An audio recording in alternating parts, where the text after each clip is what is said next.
While picking up his blind daughter from school, a lonely businessman crosses paths with the woman who marked his childhood. She was his first love, born in an orphanage filled with abandonment and silence. And his daughter, with her rare sensitivity, begins to reveal things no one had ever told him before. If this story moved you, don't forget to subscribe to our channel and tell us which city you're watching from.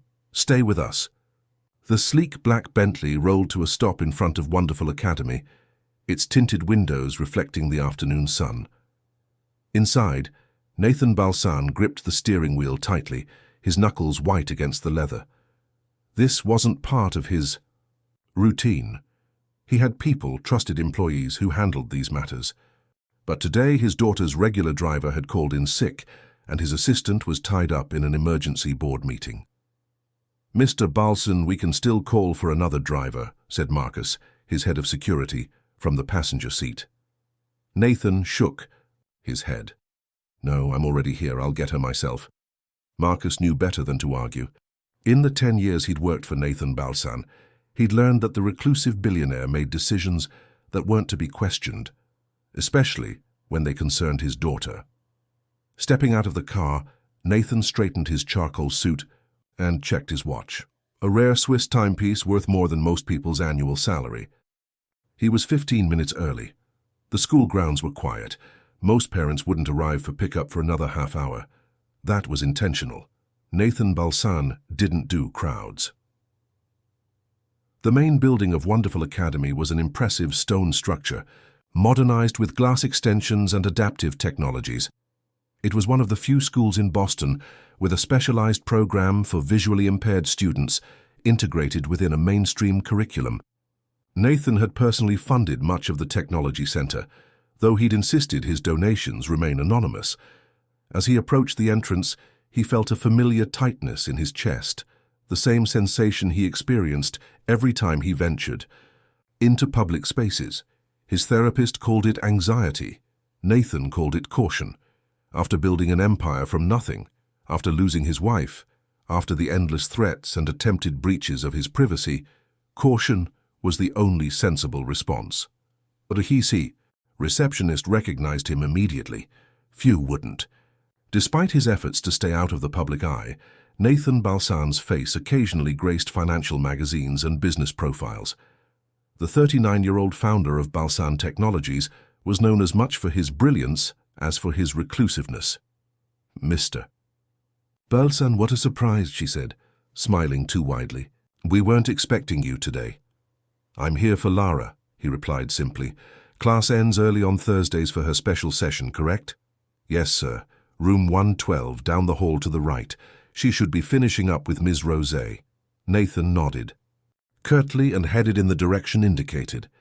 The hallway was lined with student artwork and inspirational quotes. He walked briskly, glancing at his watch again, a nervous habit rather than a need to check the time. As he approached room 112, he slowed his pace. The door was partially open, and soft voices filtered into the hallway. He recognized his daughter's gentle laugh immediately, a sound so similar to her mother's that it sometimes made his heart physically ache. He paused, not wanting to interrupt. Through the gap in the door, he could see Lara seated at a table, her fingers moving deftly over raised dots on a page. Her auburn hair, the same shade as her mother's had been, was pulled back in a neat braid, and her face wore the focused expression she got when she was deeply engaged. Across from her sat a woman Nathan couldn't fully see, just a profile, the curve of a cheek, hands that moved with deliberate grace as they guided his daughter's fingers. "That's it, Lara," the woman said. "Now try the next line on your own." Nathan watched as his 8-year-old daughter's face lit up with concentration. Her fingers hovered over the braille text, then moved with growing confidence. The little prince looked at a beautiful rose. Lara read slowly, each word a triumph. "Perfect." The woman's voice was warm with genuine pride. "Your reading is improving so quickly, Lara." "Can I read the whole page today, Miss Rosé?" Lara asked eagerly. "Of course you can. You've been practicing so hard." Nathan was about to push the door open when the woman shifted in her seat, turning more fully toward his daughter. The movement brought her face into his line of sight, and Nathan felt the world stop turning. That profile, the slight upward tilt at the end of her nose, the curve of her jaw, the way she tucked a strand of dark hair behind her ear, triggered a cascade of memories so powerful he had to brace himself against the wall. It couldn't be her. It had been 25 years. 25 years since they'd been separated. 25 years since he'd been told she had been adopted, taken to another state, another life, leaving him behind in that cold institution they'd called home. He must be mistaken. The mind played tricks, created connections where there were none, especially when confronted with elements from a buried past. But then she laughed, a soft, melodic sound that had once been his only comfort during long, dark nights filled with uncertainty, and he knew. Emma. Emma Rosé now, but once she had been just Emma, no last name that either of them knew, both abandoned as infants, both raised by the system until they were 10 years old. Nathan pushed the door open before he could reconsider, the sound causing both Lara and the woman to look up. His daughter's face broke into a wide smile, her unseeing eyes directed toward the sound of his movement. "Daddy, is that you?" Lara's voice was filled with surprised delight. "Yes, sweetheart. I came to pick you up today," Nathan said, fighting to keep his voice steady as he walked into the room. The woman, Emma, stood up, professional smile already in place. But as she fully took in his appearance, the smile froze, then slowly faded. Her eyes widened slightly, the color draining from her face. "Mr. Balsan," she said, her voice barely above a whisper, "this is unexpected." In that moment he knew she recognized him too.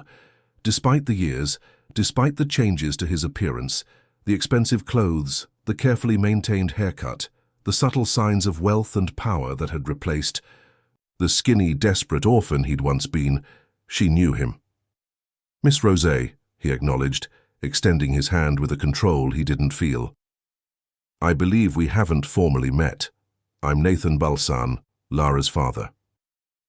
She hesitated for a fraction of a second before accepting his handshake. Her hand was warm, smaller than he remembered, but the touch sent an electric current through him, memories of holding that same hand as they ran through empty hallways, as they hid from bullies, as they promised each other forever. "Emma Rosé," she replied. Lara's Braille instructor. Their eyes locked, and in that brief moment 25 years collapsed. He saw in her gaze recognition, confusion, hurt, and something else, something guarded and carefully hidden. Lara, sensitive to the subtle shifts in atmosphere despite her blindness, tilted her head curiously. "Do you know my daddy, Miss Rosé?" Emma was the first to break eye contact, turning to Lara with a smile that Nathan could tell was forced. "No, sweetheart. This is just our first time meeting properly." The lie fell easily from her lips, and Nathan felt a chill. What else had been lies? The promise to find each other, the vow that nothing would keep them apart, the tearful goodbye when her new family had come to take her away, when she'd sworn she would contact him as soon as she could. "Lara, why don't you pack up your things?" Nathan suggested, not taking his eyes off Emma. "I thought we might stop for ice cream on the way home." As Lara excitedly gathered her belongings, carefully placing her Braille books in her backpack, Nathan studied Emma. She was thinner than he would have expected, with fine lines at the corners of her eyes that spoke of both laughter and worry. Her clothes were simple but elegant, a navy blue dress with a cardigan, modest jewelry. She wore no wedding ring. "How long have you been teaching at Westbrook?" he asked, keeping his voice casual. 3 years, she replied, equally measured. "I specialize in working with visually impaired children." "And before that?" A shadow crossed her face. "Various schools. I moved around quite a bit." There was a story there, one he intended to uncover, but not now, not with Lara present. "Daddy, I'm ready," Lara announced, standing with her backpack and white cane. Nathan placed a gentle hand on his daughter's shoulder. "Say goodbye to Miss Rosé, sweetheart." "Goodbye, Miss Rosé. See you on Monday." Lara's face turned up toward her teacher's voice, a gesture that always made Nathan's heart constrict. Emma knelt down to Lara's level, brushing a stray hair from the child's face with a tenderness that surprised Nathan. "Goodbye, Lara. Keep practicing your reading this weekend, okay? Maybe you can show your dad how well you're doing." As they turned to leave, Nathan paused at the door. "Miss Rose, I'd like to discuss Lara's progress in more detail. Perhaps we could schedule a meeting." Emma met his gaze steadily. "Of course, the school has my contact information.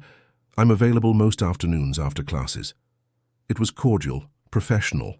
Nothing to suggest they had once been each other's whole world. Nothing to suggest they had promised to find each other again, no matter what. Nothing to suggest she had been his first and only real family. As Nathan guided Lara down the hallway, his mind raced. After all these years, finding Emma here, now, teaching his daughter. It couldn't be coincidence. But what did it mean? What did she know? And why did she pretend not to recognize him? Outside, Marcus opened the car door for them. As Nathan helped Lara into her seat, he glanced back at the school building. Emma stood at the window of room 112, watching them. When she saw him looking, she quickly stepped back, disappearing from view. Nathan felt a familiar sensation settling in his chest. Not anxiety this time, but determination. Emma Rose had re-entered his life for a reason, and he wouldn't rest until he discovered what it was, for Lara's sake. And perhaps, though he wouldn't admit it even to himself, for the sake of the boy he had once been, who had never stopped wondering what happened to the only person who had ever truly understood. So Emma Rose sat in her modest apartment, staring at the unopened bottle of wine on her coffee table.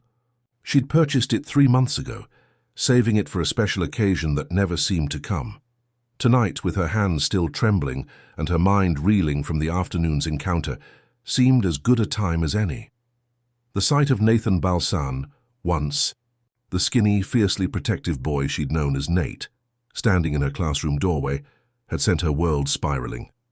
She'd prepared for this possibility since taking the position at Wonderful Academy 3 years ago, had rehearsed what she might say, how she might act, but the reality had rendered all preparation useless. Nathan Balsan. The name still felt foreign on her tongue. The last time she'd known him, he'd been Nate Thompson, one of many children with placeholder surnames at Pinewood Children's Home. Now he was one of Boston's wealthiest men, a tech magnate who rarely appeared in public, whose privacy was guarded almost as ferociously as his financial assets. And Lara, sweet, brilliant Lara, was his daughter. Emma reached for her phone, scrolling to a contact labeled simply J. She hesitated, then typed a message. "He came today, in person." The response was immediate. "Are you sure it was him?" "Positive," she replied. "He recognized me too." There was a long pause before the next message arrived. "We need to move up the timeline. Meet tomorrow. Usual place." Emma set down her phone and finally opened the wine, pouring herself a generous glass. She took a large sip, letting the bold flavor wash over her tongue as memories flooded back.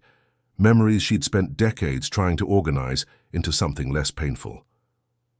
25 years ago, she and Nate had been inseparable at Pinewood. 2 abandoned children who'd found in each other what the institution couldn't provide. Unconditional love, unwavering support, the promise of a bond that transcended blood.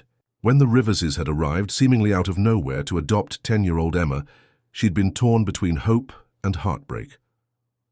"I'll find you," she'd promised Nate as they'd said goodbye, tears streaming down both their faces. "As soon as I can, I'll come back, or I'll find a way to contact you." But the Riverses had moved immediately to California, changing her last name in the process. When she'd finally managed to call Pinewood 6 months later, she'd been told Nate had been transferred to another facility. No forwarding information available. For years, she'd searched. As technology evolved, her methods improved. Social, media, people finders, public records databases, nothing. It was as if Nate Thompson had disappeared from the face of the earth. Until 5 years ago, when a photograph in a business magazine had stopped her heart. The tech innovator profiled in the article bore only a passing resemblance to the boy she'd known.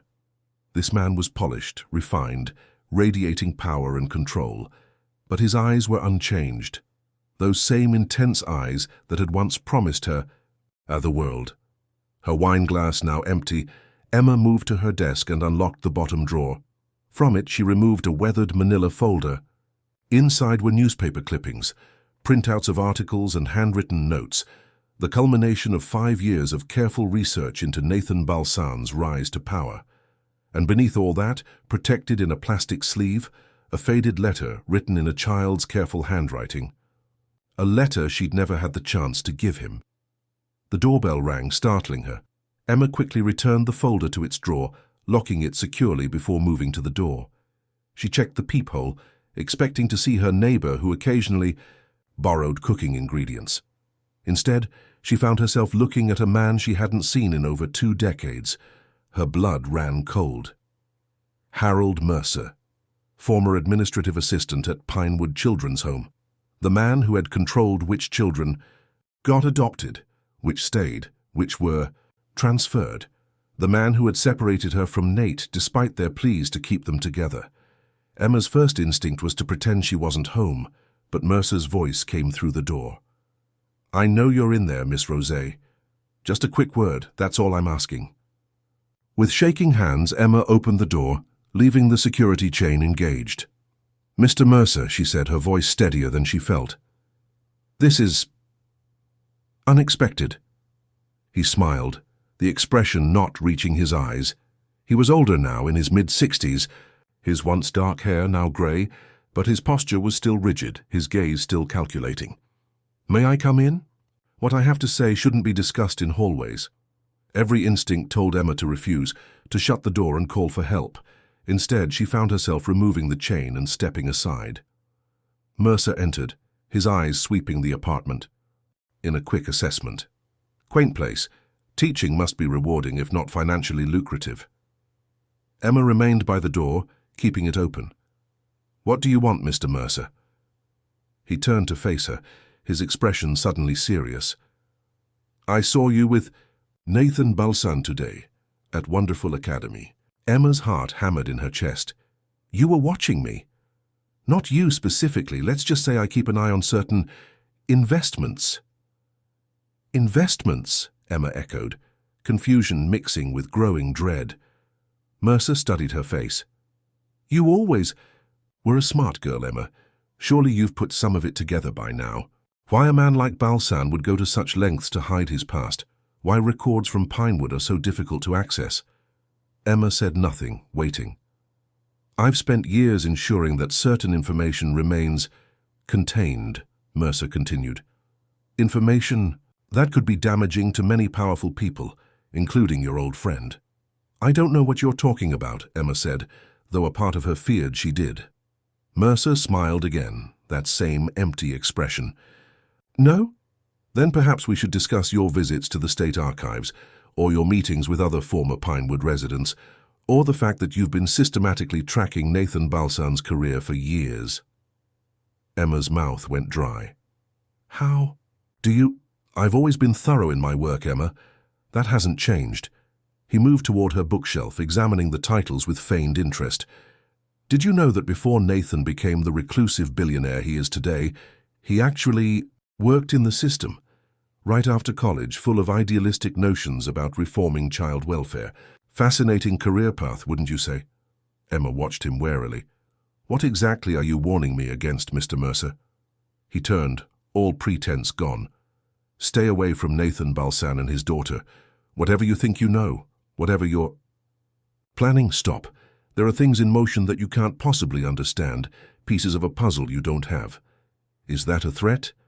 Consider it friendly advice, for old time's sake." He moved toward the door. "Oh, and Emma, that group you've been meeting with, former Pinewood kids? I'd be careful there too, not everyone is who they claim to be." As he stepped into the hallway, he paused. "One last thing. Balsan's daughter, Lara. Beautiful child. Such a tragedy. About her eyesight, genetic, I understand, or perhaps not." Before Emma could respond, he was gone, his footsteps echoing down the corridor. Emma slammed the door shut, engaged every lock, then sank to the floor, her legs no longer able to support her. Mercer's visit confirmed her worst fears. Whatever, had happened at Pinewood wasn't just in the past. It was ongoing, and somehow Lara was involved. Her phone buzzed with another message from Jay. "Be careful. Em is in Boston." Too late for warnings. Emma typed back, "He just left my apartment. He knows everything." The next morning, Nathan sat in his home office, surrounded by multiple screens displaying information about Emma Rosé. His cybersecurity team had compiled an extensive dossier overnight. Her employment history, education, financial records, online presence. Emma had earned her master's degree in special education from Columbia, specializing in teaching visually impaired students. She'd worked at schools across the country, California, Illinois, New York, and finally Massachusetts. Her digital footprint was minimal, no social media beyond a professional LinkedIn profile. She lived modestly, donated regularly to children's charities, and had never married. What the report couldn't tell him was why she had pretended not to recognize him, or why, of all the schools in Boston, she had chosen to teach at the one his daughter attended. "Sir?" Marcus stood in the doorway. "The ophthalmologist is on line 1. Nathan nodded, dismissing him, then picked up the phone. "Dr. Whitman." "Mr. Balsan." The doctor's voice was grave. "I've received your latest test results. I'm, afraid the progression is accelerating.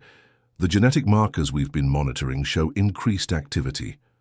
Nathan closed his eyes. Time frame. "It's still impossible to say with certainty. Based on the current rate of deterioration, I'd estimate you have 1 to 2 years before the vision loss becomes significant. Perhaps another year after that before it reaches the same level as Lara's condition. And the experimental treatment? Still in trials. The preliminary results are promising, but we're years away from FDA approval." Nathan thanked the doctor and ended the call, removing his glasses to rub his eyes. The irony wasn't lost on him, that he who had built an empire through foresight and vision would lose his actual sight, that he would experience the same darkness that had claimed his daughter's world from birth. His computer chimed with an incoming email. The subject line made his blood freeze. "What happened at Pinewood stays at Pinewood." The email contained no message, just an attachment, a scanned document from Pinewood Children's Home dated 25 years ago. It was a transfer order for Nathan Thompson, signed by a Harold Mercer. At the bottom was a handwritten note. "Subject exhibits dangerous tendencies. Recommend isolation protocol and possible psychopharmacological intervention." Nathan stared at the document, memories flooding back. The isolation room they'd put him in after Emma left, the medications that had made him foggy and compliant, the months of his life lost to a pharmaceutical haze. His secure phone line rang, the one that only 5 people in the world had access to. "Yes," he answered. "We have a situation," his head of cybersecurity reported. "There's been a breach in the main server. Someone's targeting the files related to your foundation's children's home investments." Nathan's mind raced. Those files contained records of every orphanage and children's home his foundation had acquired or funded over the past decade, including, eventually, Pinewood itself, purchased and shut down 5 years ago. It had been his way of burying the past, of ensuring no other children would suffer there as he had. "Lock it down," he ordered, "and find out who's behind this." As he hung up, his gaze fell on Lara's framed photo on his desk. She was smiling, her unseeing eyes directed slightly past the camera, her face alight with joy. She looked so much like her mother, it physically hurt sometimes. Rebecca had been the one bright spot in his carefully controlled life, the only person who had managed to breach the walls he'd built after leaving the system. She'd loved him despite his darkness, despite his secrets, and when she'd died shortly, after Lara's birth, he'd channeled all that love into their daughter. Now someone was threatening that, someone who knew about his past, who had access to records that should have been sealed or destroyed, someone who might be connected to Emma's sudden reappearance in his life. Nathan pulled up the school's contact directory and found Emma Rosé information. He hesitated only briefly before dialing her number.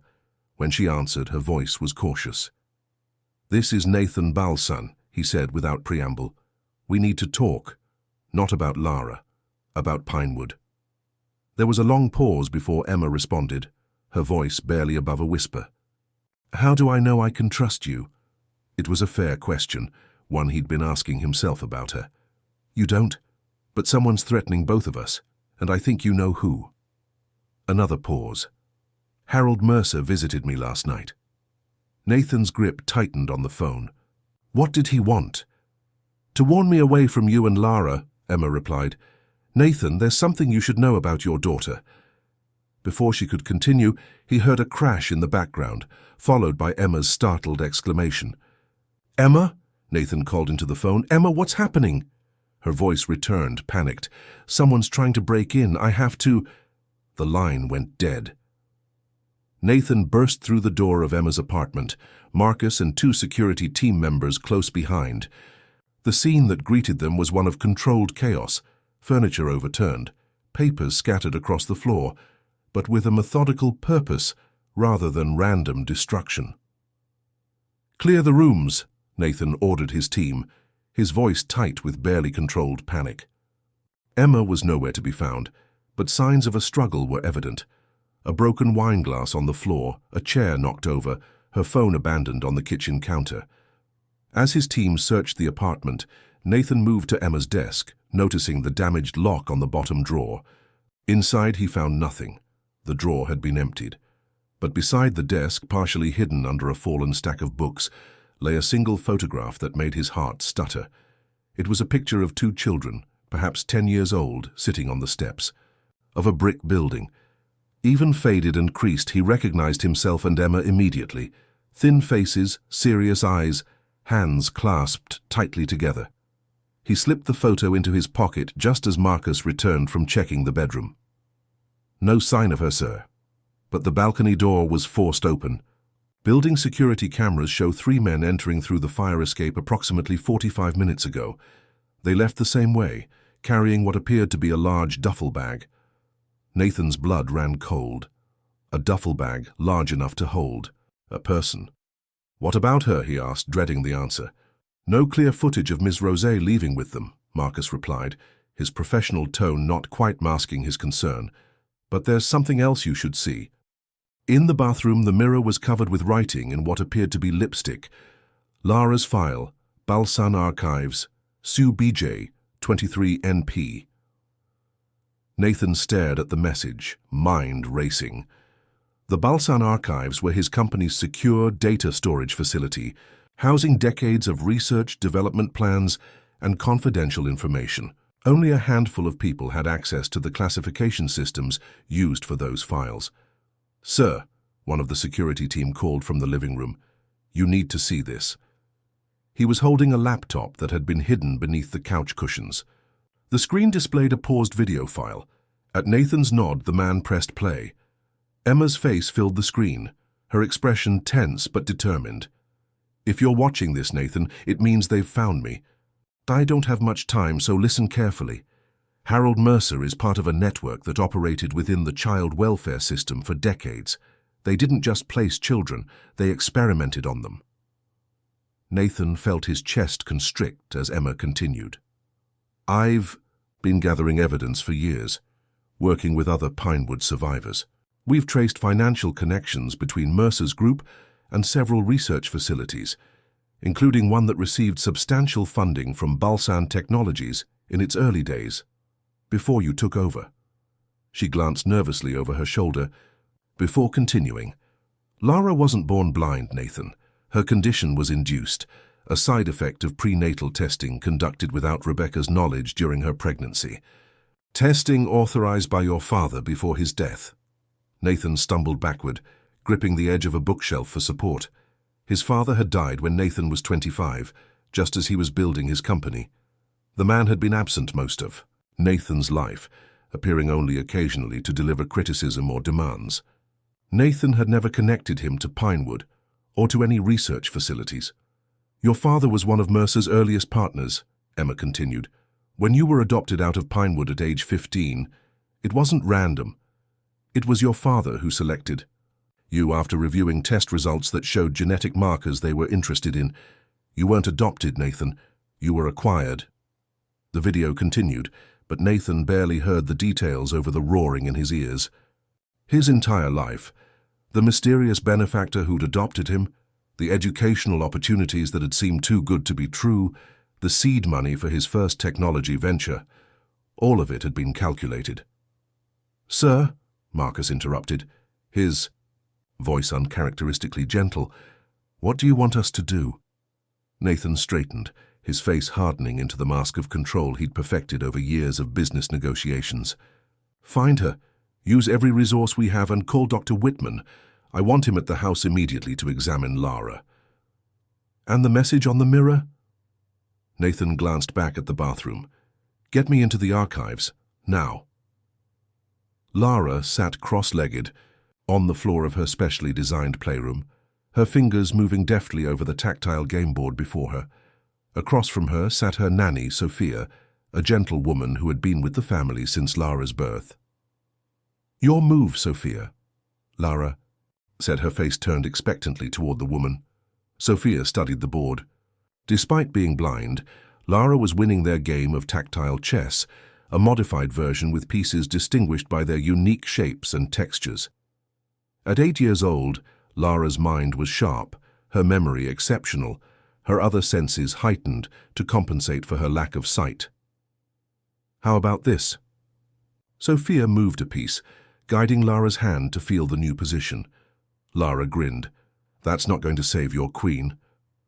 As they played, Lara suddenly paused, her head tilting in the way it did when she was focusing intently on sounds. "Someone's here, not Daddy." Moments later, the playroom door opened and Dr. Whitman entered, followed by Marcus. "Hello, Lara," Dr. Whitman said warmly. "Your father asked me to come check on you today." Lara's face scrunched in confusion. "But it's not my regular checkup day. Just a special visit," the doctor assured her. "How have you been feeling?" "Fine," Lara answered, her head still tilted. "Where's my dad? His car is in the driveway. I heard it come back." Dr. Whitman exchanged glances with Marcus. "He's taking care of some important business. He'll be up to see you soon." Lara's expression shifted, a small frown forming. "You're not telling me something. Is it about Miss Rosé? I had a dream about her last night." The adults in the room froze. "What kind of dream, Lara?" Dr. Whitman asked carefully. "She was in a dark room looking at old pictures. She was crying." Lara's fingers idly traced patterns on the chessboard. "She was saying a name over and over, Jonathan, and another word I didn't understand, sequencing." Marcus stepped forward. "Lara, have you had dreams like this before?" The little girl nodded. "Sometimes. Usually they don't make sense, but sometimes they come true." Her voice dropped to a whisper, "Like when I dreamed about Mommy going away right before it happened." The room fell silent. Rebecca Balson had died from a sudden aneurysm when Lara was just 3. According to Nathan, the child had woken screaming the night before, claiming her mother was disappearing. "Lara," Dr. Whitman said gently, "I'd like to run a few tests today. Nothing that will hurt, I promise." As the doctor began his examination, Marcus stepped out into the hallway, pressing his earpiece to receive an incoming message. His expression darkened as he listened. "Understood," he said finally. "Keep me updated on any movement." When he returned to the room, Dr. Whitman was finishing his examination. "Everything looks normal," the doctor said, but his tone suggested otherwise. "I need to speak with you outside," Marcus said quietly. In the hallway, away from Lara's sensitive hearing, Marcus relayed the latest information. "Sir has accessed the file from the archives. It confirms everything Ms. Rosé claimed in her video. There's more. The research didn't stop with Lara. There are other children, all with similar sensory modifications." Dr. Whitman paled. "Does he know about my involvement?" "If he doesn't yet, he will soon." Marcus's tone was matter of fact. "The file contains detailed medical reports with your signature." The doctor closed his eyes briefly. "I was told it was a legitimate research study to prevent hereditary conditions. The parents had consented. Save it for Mr. Balsan, Marcus." "Cut him off. My priority right now is the security of this house and that child." Inside the playroom, unbeknownst to the men, Lara had crept closer to the door. her acute hearing picking up fragments of their conversation. Her small hands trembled as she made her way back to the chessboard, processing the information. Other children like her, tests, her mother, and Miss Rosé, somehow at the center of it all. Lara reached beneath her sweater, pulling out a small pendant on a chain, a gift from her mother that she never removed. The pendant was a simple oval, unremarkable to most, but its surface was covered with tiny raised dots. Braille, a single word. Truth. In the depths of the Balsan archives, Nathan stared at the screen before him, rage and disbelief warring within him. Subject 23NP, Neurological Programming, contained detailed reports of experimental procedures performed on developing fetuses, tracking changes in sensory processing, particularly visual pathways. Rebecca's name appeared throughout the file, listed as Carrier 23. The final entry, dated just before Lara's birth, noted, "Subject demonstrates complete suppression of optical nerve function while showing enhanced development in auditory and tactile neural pathways. Procedure deemed successful. Recommend continued monitoring post-delivery." Attached were authorization forms bearing a signature Nathan recognized instantly, his own father's. The rational part of his mind, the part that had built a technology empire, that had navigated cutthroat business deals and hostile takeovers, tried to process the information logically. But the father in him, the man who had held his newborn daughter and promised to protect her from all harm, was consumed by a white-hot rage that threatened to obliterate everything else. A second file caught his attention. Subject 23NP Enhanced. Capabilities. The documentation detailed observations of Lara from infancy through her current age, noting phenomena that Nathan had always attributed to coincidence or a child's imagination.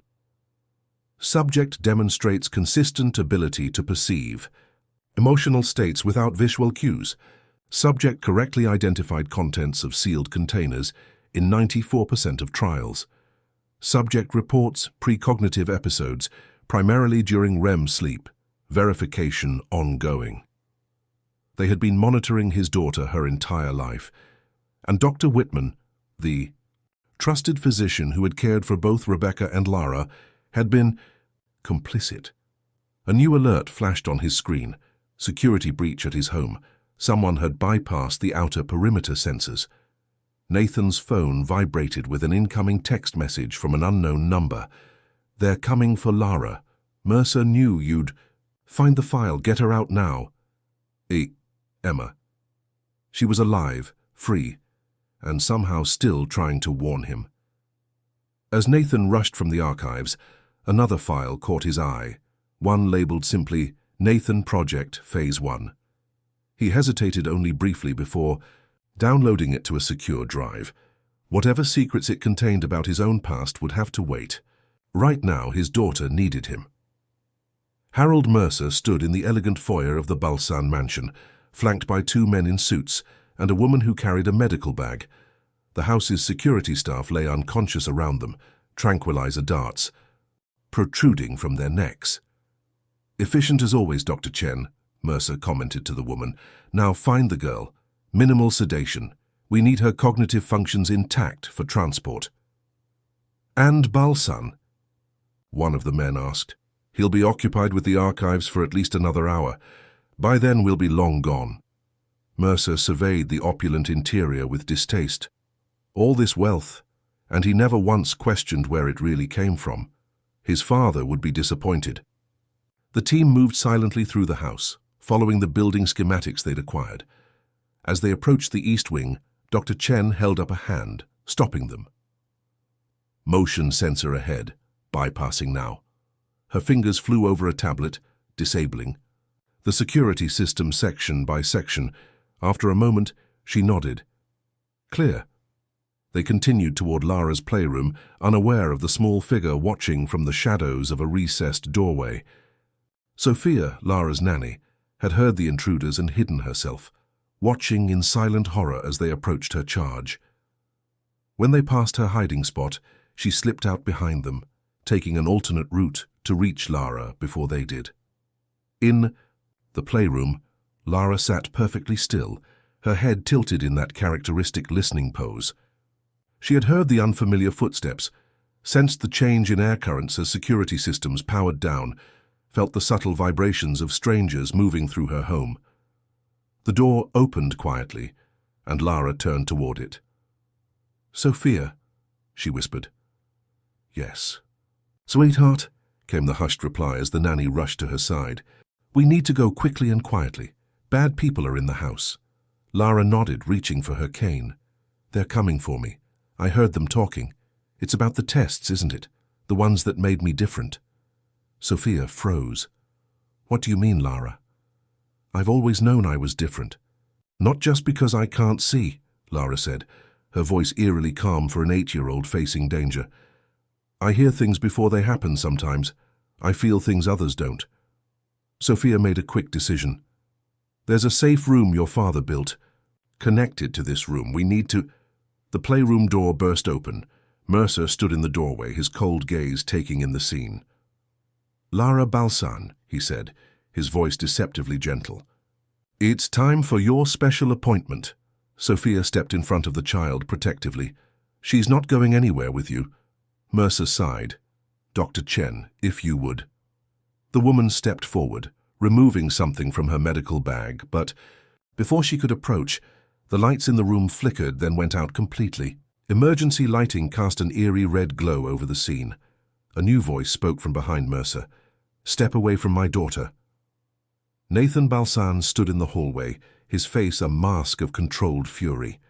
Behind him was Marcus, holding a gun steady, despite the blood trickling from a wound on his temple. Mercer turned slowly, unsurprised. "Nathan, you're earlier than expected.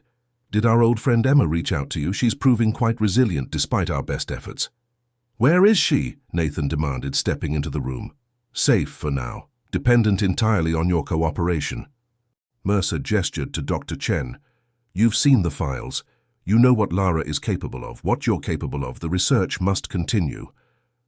"The research," Nathan spat the words. "That blinded my daughter. That's killing me." His hand moved to his eyes, a gesture of pain he usually suppressed. "Not killing you," Mercer corrected. "Evolving you. The vision loss is merely a side effect of the neural reorganization, a necessary sacrifice." "I'm not letting you take her." Mercer's expression hardened. "You don't have a choice. Your father understood the importance of this work. Why can't you?" "My father," Nathan said, his voice dangerously quiet, "was a monster who experimented on his own grandchild, and you helped him." "Your father," Mercer countered, "was a visionary who recognized that humanity's future lies in enhanced perception, in senses beyond the ordinary. Lara is proof of that vision." Throughout the exchange, Lara had remained still, her head tilted, listening intently, not just to the words, but to the spaces between them, the subtleties of breath, the shifts in position, the almost imperceptible sounds of a hand reaching for a weapon. "Mr. Mercer," she said suddenly, her clear voice cutting through the tension, "you're wearing the same cologne you wore at Pinewood, the day you took the other children away." Everyone in the room froze. Mercer stared at the child, momentarily thrown. "What did you say?" he asked. "I've never been to Pinewood," Lara continued, her unseeing eyes directed unerringly toward him. "But I can see it in my dreams. The brick building, the room with the metal beds, the children crying." Nathan looked at his daughter in shock. "Lara, how do you—" "She's accessing cellular memory," Dr. Chen whispered, her professional curiosity momentarily overriding the tension of the standoff. "It's a side effect we observed in the third-generation subjects. Genetic memory transfer.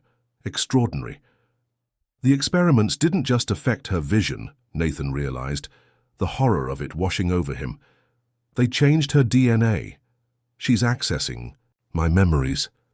Lara stood, her small figure somehow commanding in the dim red light. "You took Miss Rosé away from my daddy when they were children. You hurt lots of children. And now you want to hurt me too." With an unexpected swiftness, Mercer reached out and grabbed Lara's arm. "Enough of this. We're leaving now. Dr. Chen, prepare the sedative." Nathan lunged forward, but one of Mercer's men intercepted him, delivering a blow that sent him staggering. Marcus fired his weapon, but in the confined space with Lara present, his aim was compromised, the bullet embedding in the wall. As Dr. Chen approached with a syringe, Lara did something none of them expected. She reached up and pulled her pendant from beneath her sweater, her small fingers finding a hidden seam in the oval charm. It split open, revealing what appeared to be a simple USB drive. "Jonathan said you'd come," she said clearly. "That's why he gave this to my mum before I was born. She told me to keep it safe until the man with the cologne came." Mercer's face drained of color. "Jonathan Reynolds is dead. He died in the fire at Facility 19. "Did he?" Lara asked, her voice suddenly sounding older, wiser. "Or did he just disappear, like Miss Rosé tried to do? He left this for you. He called it insurance." In the moment of confusion, several things happened simultaneously. The mansion's security system reactivated with a blaring alarm.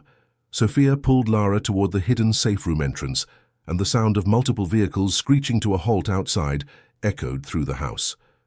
Mercer made a grab for the pendant, but Nathan had recovered, launching himself at the older man with the full force of his rage. They crashed to the floor as Marcus engaged with the other intruders.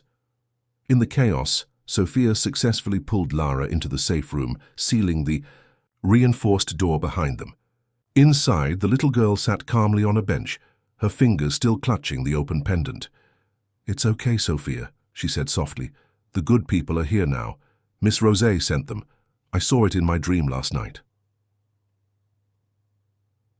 Outside the safe room, the sounds of struggle gave way to new voices, authoritative commands, the unmistakable presence of law enforcement.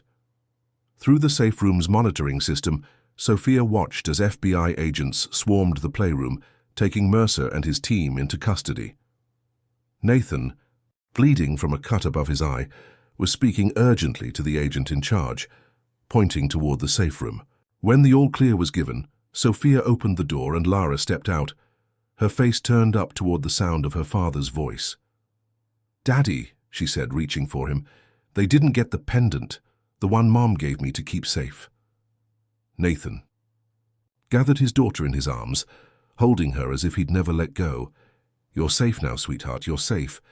Over Lara's head, his eyes met those of a woman who had just entered the room, supported by two agents.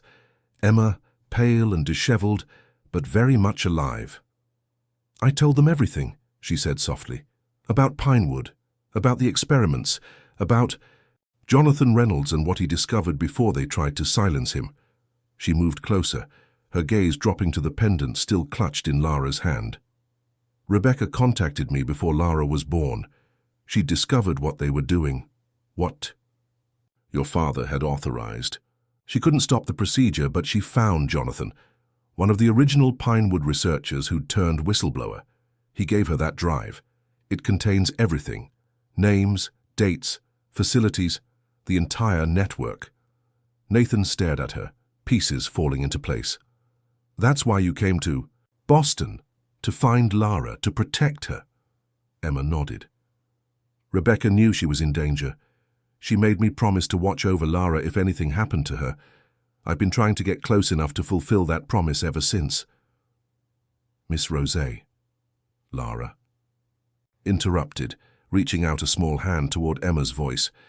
"In my dreams you were always reading a letter you wrote for my daddy, but never gave him. Is it real?" Emma's eyes filled with tears as she looked from the child to Nathan. "Yes, Lara, it's real." 1 month later, the sensory garden bloomed with early summer vitality, carefully designed paths winding between beds of aromatic herbs and flowers with distinctive textures. Wind chimes hung at strategic intervals, their gentle melodies carried on the breeze. Water features provided a constant, soothing backdrop of sound. Lara moved confidently through this environment, created specifically for her, occasionally reaching out to touch a velvety leaf or inhale the scent of lavender. Behind her, seated on a stone bench, Nathan and Emma watched in comfortable silence. "The doctors say she's recovering well from the tests," Nathan said finally. "No physical trauma, at least. The psychological impact is harder to gauge." Emma nodded. She's resilient, more than any of us realized. The past month had been a whirlwind of federal investigations, medical evaluations, and painful revelations. The USB drive in Lara's pendant had indeed contained a comprehensive record of decades of unauthorized human experimentation, documenting a network that stretched across multiple research facilities, children's homes, and corporate entities, including the foundations of Balsan Technologies. Harold Mercer and 23 others had been arrested, facing charges ranging from kidnapping to illegal human experimentation. Dr. Whitman had turned state's evidence, providing crucial testimony about the medical procedures performed on Lara and other children. "The board wants me to step down," Nathan said, watching his daughter examine a butterfly that had landed on a nearby flower. "They're concerned about the company's reputation once the trials begin. Will you?" Emma asked. Nathan shrugged. "I haven't decided. Part of me wants to burn it all down. The company, the fortune, everything built on that foundation of suffering. But then I think about the good we could do with those resources, the children we could help." Emma's hand found his on the bench, between them. It was a tentative gesture, still new and uncertain after 25 years of separation, but Nathan turned his palm up, intertwining their fingers.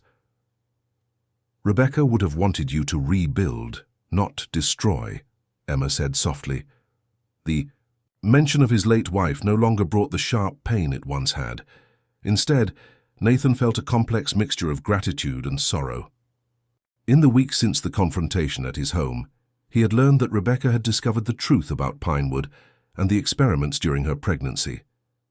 Unable to prevent what had already been done to their unborn child, she had secretly gathered evidence, reaching out to Jonathan Reynolds and, through him, to Emma. "I found this yesterday," Nathan said, removing an envelope from his jacket pocket.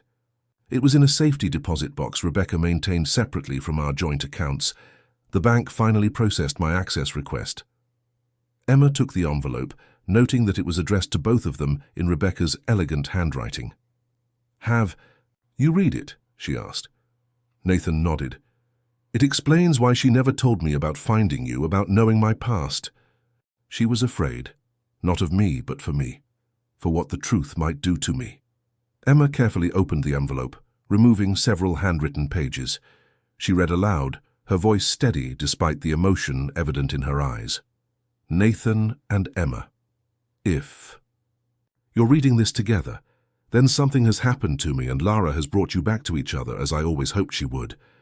Nathan, my love, I discovered the truth about your childhood and your father's involvement with Pinewood during my second trimester. By then, the procedures they performed without my knowledge had already affected our baby's development. I couldn't tell you.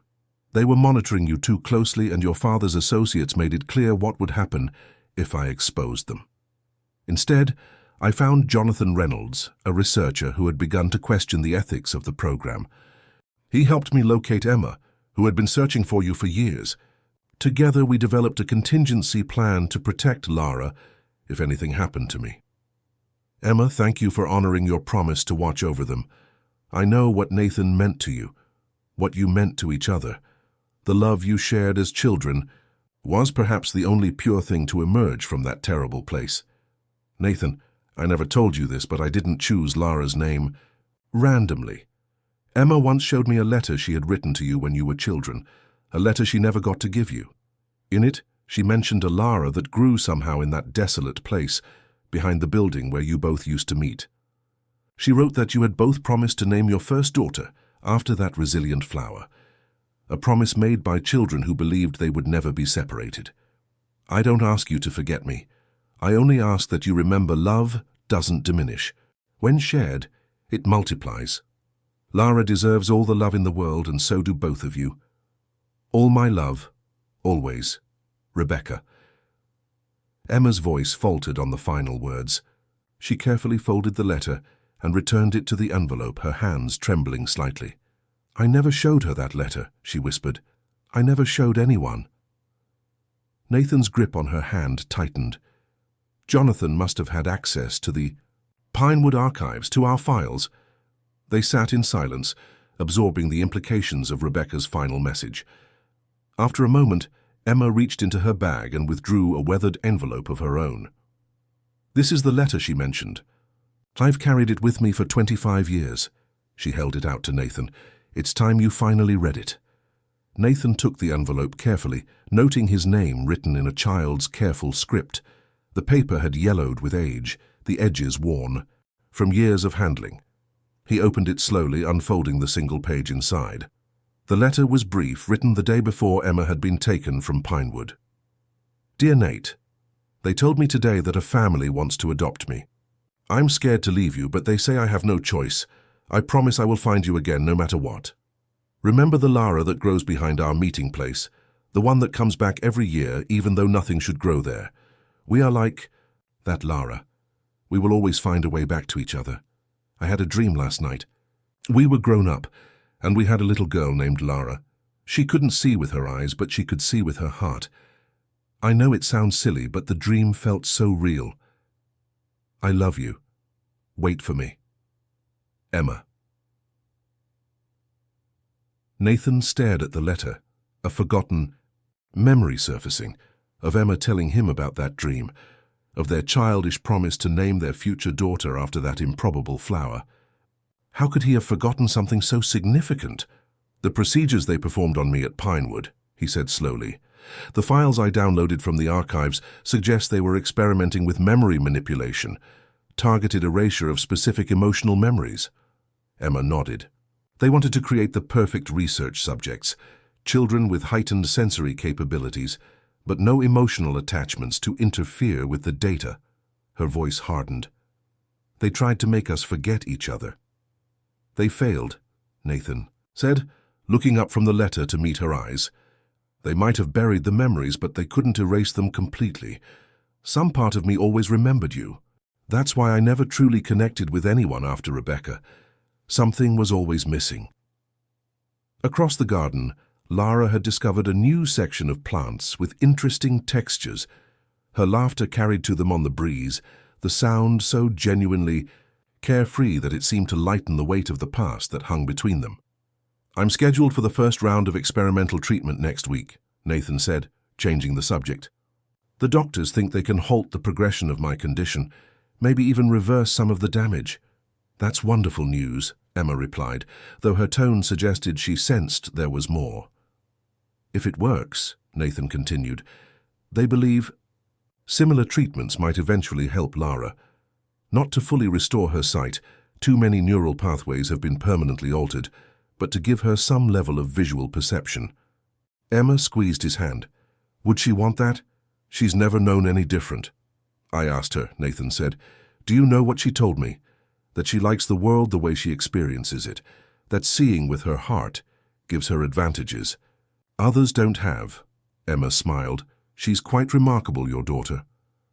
"Our daughter," Nathan corrected gently, "in every way that matters. Rebecca knew that. She wanted us to raise Lara together." Emma looked away, blinking back tears. "Nathan, we can't just pick up where we left off 25 years ago. Too much has happened. We're different people now."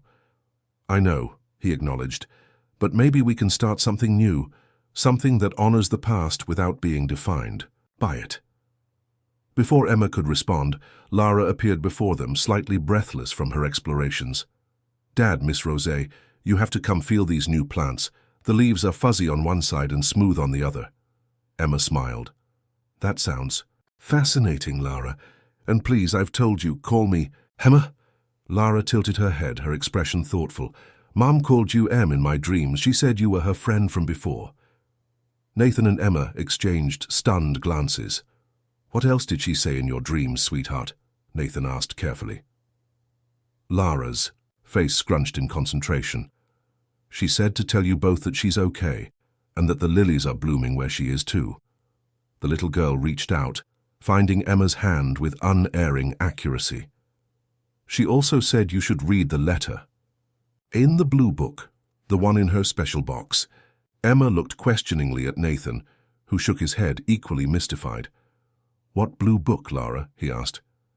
"In the box under Mom's favorite bench. The one in her reading room that nobody uses anymore."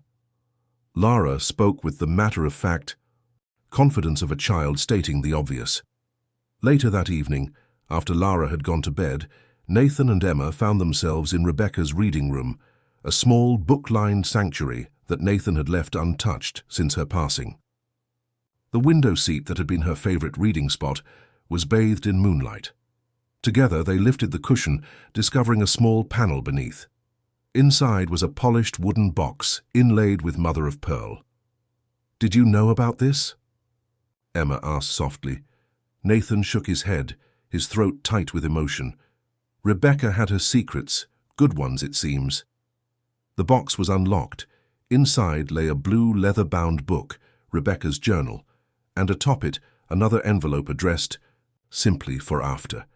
With trembling fingers, Nathan opened it and began to read, "My beloveds, if you're reading this, then Lara has remembered her dreams, and you found each other again.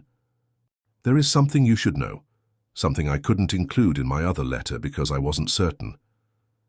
The night before my aneurysm, I dreamed of Lara as a young woman. In the dream, she had a gift that went beyond heightened senses. She could see across the veil between worlds. She told me not to be afraid, that she would remember me, and that someday she would help bring together the two people who should never have been separated. I don't know if this was prophecy or simply a mother's hopeful imagination. What I do know is that nothing that happened to us was random. Not my meeting Nathan, not my pregnancy complications, not finding Emma. We were all brought together for a purpose. Nathan, my practical man, I know how this sounds, but look at our daughter. Truly look at what she can do, what she knows without being told. The experiments meant to control her have instead set her free in ways none of us fully understand. Emma, you've waited so long to reclaim what was taken from you.